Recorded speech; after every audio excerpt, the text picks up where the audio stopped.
Ah! Damn.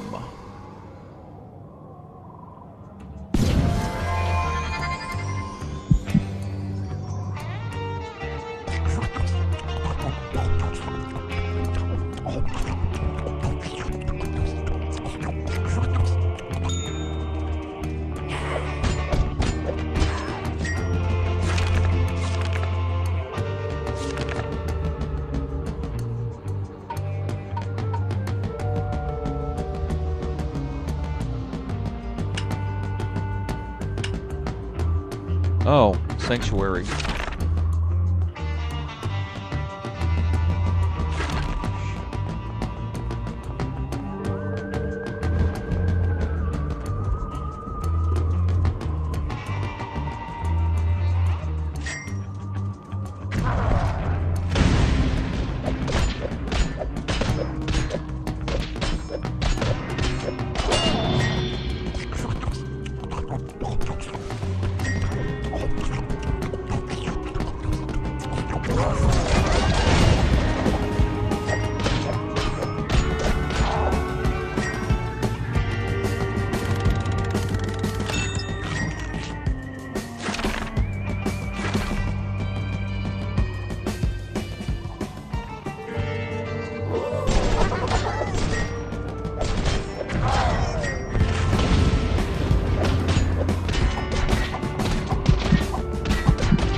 Okay, I was kind of pushing it there.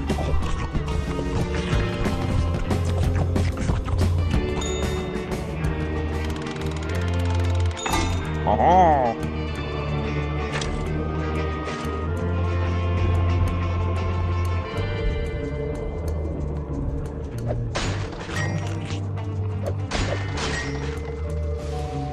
There's a stupid chicken.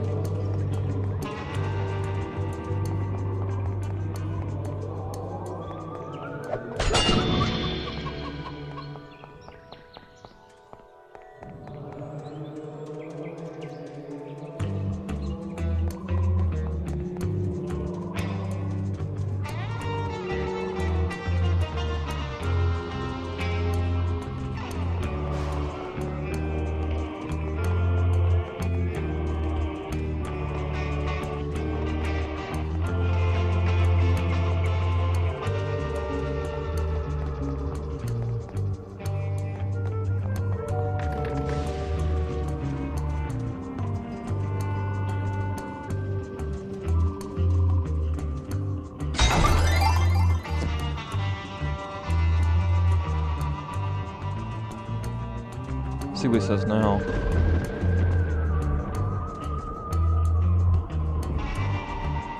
It's not talking.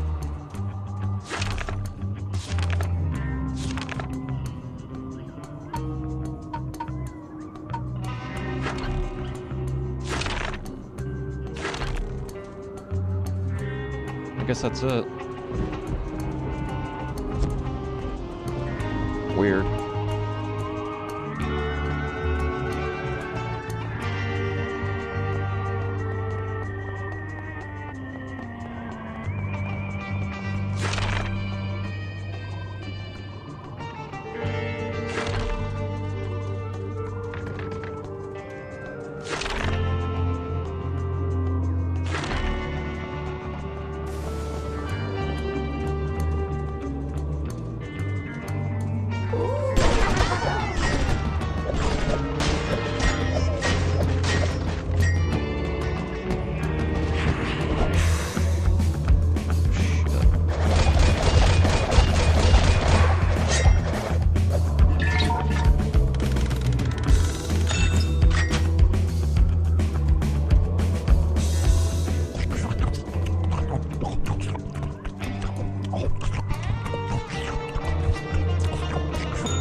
This is the statue of Walter the Clairvoyant.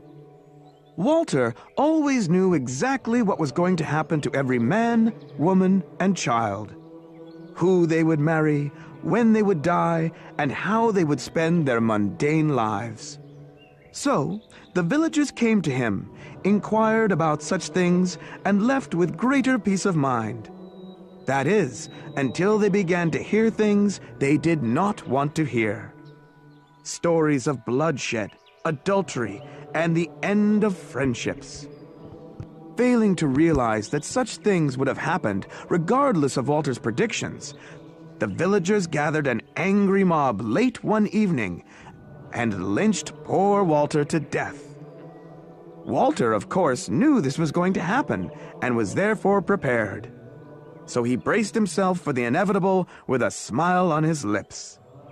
The villagers, on the other hand, spent the rest of their lives shrouded in perpetual confusion. Adultery. Woohoo!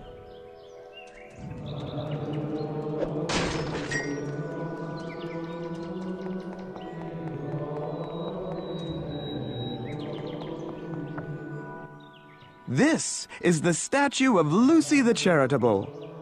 Lucy was a goddess so generous that she'd give anything she owned to anyone who asked. Food, clothes, widgets, you name it. She soon became known throughout her home village as the Mother of the Poor. Later on, however, word traveled about her superhuman generosity, and soon people from other villages began to travel to her home and ask for stuff. Of course, she could never say no. Eventually, the poor had taken so much from Lucy that she no longer had anything left to give. Hungry as they were, they began to eat her alive. Yes, even the bones. The poor then realized that without Lucy's generosity, they would have to either learn to fend for themselves or starve to death. Naturally, they starved to death. Damn poor. This is the statue of Albert the Powerful. Albert's superhuman strength was a much sought-after commodity to humans. Whenever something heavy required lifting, a boulder, a tree, a house, even a mountain, Albert would do so without question. One day, a group of villagers decided to ask Albert for a special favor. They were cold, so they wished for him to move the earth closer to the sun. Naturally, Albert obliged. As it turned out, the earth was heavier than anything Albert had lifted before. And this made him immediately collapse of exhaustion and die. Hence, from this day forward, humans had no choice but to live with their physical weaknesses.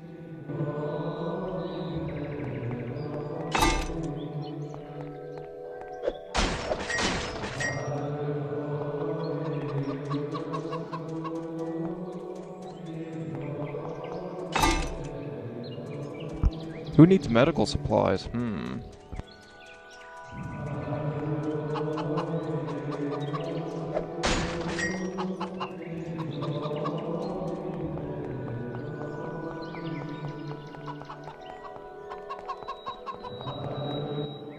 This is the statue of Susan the Melodious.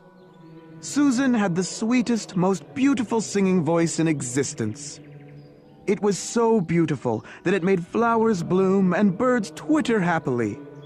And all the villagers loved it. That is, until a traveling rock and roll band came to the village and instilled in its inhabitants a desire for louder, harsher music. Yeah. So, they built guitars and drums and made noise with them all the livelong day. Susan, in the meantime, found herself forced to sing louder and louder to compensate for the noise, until one day she lost her voice. When this happened, the flowers stopped blooming and the birds stopped twittering, and without her previous sense of purpose, Susan withered away and died. The villagers unfortunately didn't notice, because they were too busy banging heads in the mosh pit. Woohoo! And thus was born the subgenre Norwegian black metal or some shit. Or symphonic black metal. Melodic black metal. I don't know. So many different types. Let's see. Her head's on a spider.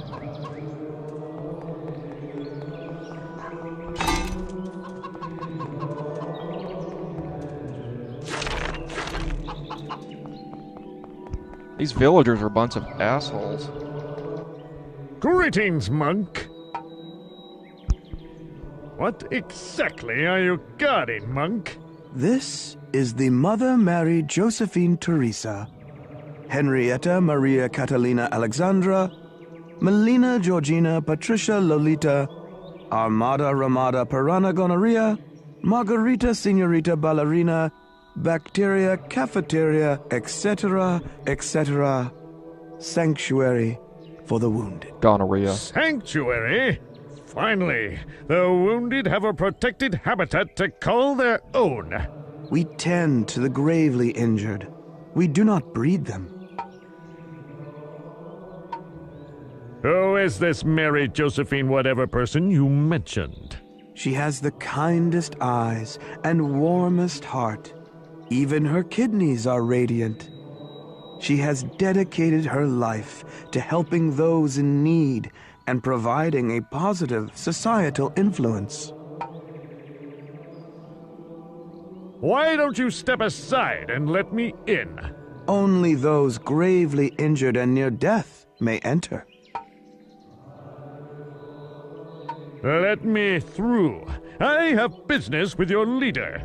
Visitors are not permitted inside the sanctuary. But I am Deathspank, hero to the downtrodden. Only those gravely injured and near death may enter. Okay, so... I should get going. Peace be with you. I guess I should go get injured. Is that everybody? Alright, time to get an enemy to mess me up. Guess I'll go this way.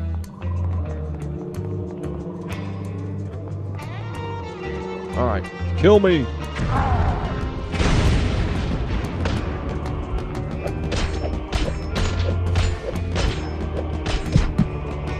There we go.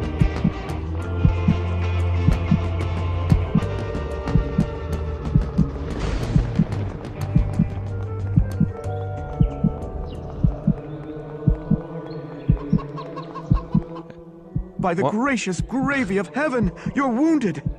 Quick, you must come inside so that we may tend to you. All right. I don't ever want to have to tell you two again. You are not to walk on the grass with bare feet. With all due respect, Reverend Mother, For the love of all that is holy, what part of it disrupts the pH balance don't you understand?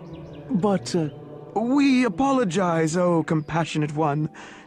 It won't happen again. See that it doesn't, because next time there will be eternal pain and torment involved. Now, if you'll excuse me, I have yoga exercises to attend to.